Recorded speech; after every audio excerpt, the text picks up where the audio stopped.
আসসালামু আলাইকুম everyone, doctor কবির বলছি। আমি হিট সিনকোপে নিয়ে কথা বলছিলাম। এটা এখনও কথা বলবো, কারণ আমাদের জানতে হবে যে আমাদের যখন হিট সিনকোপি হবে বা আমরা বুঝতে পারবো আমাদের এটা হচ্ছে, আমরা কি করব।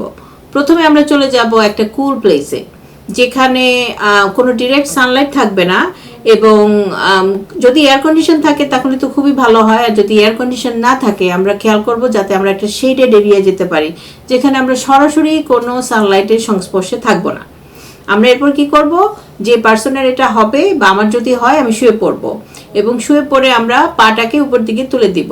পাটাকে যখন উপরে তুলে দিব, তখন আমাদের ব্লাড চলে যাবে ব্রেনের দিকে মোর পায়ের থেকে, যেটা আমাদের দরকার, কারণ আমাদের ব্রেনে ব্লাড কমে গেছে। সো আমরা এটা সার্কুলেট করব। আরেকটা জিনিস করতে হবে, পানি খেতে হবে। এখন পানিটা কিভাবে খেতে হবে? অনেক পানি একসাথে, অনেকগুলো একসাথে নিয়ে খাওয়া যাবে না। পানি খেতে হবে খুব স্লোলি।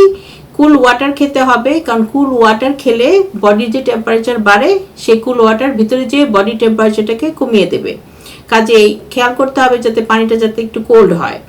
জুস হতে পারে বা স্পোর্টস ড্রিঙ্ক হতে পারে, বাট খেয়াল রাখতে হবে পেশেন্ট কনসিয়াস কিনা। পেশেন্ট যদি কনসিয়াস না থাকে, তাহলে মুখে পানি দেওয়া যাবে না, চোকিং হতে পারে। সো খেয়াল রাখতে হবে এই সমস্ত ফ্যাক্টরগুলো। আবার পরে কথা বলবো। Thank you.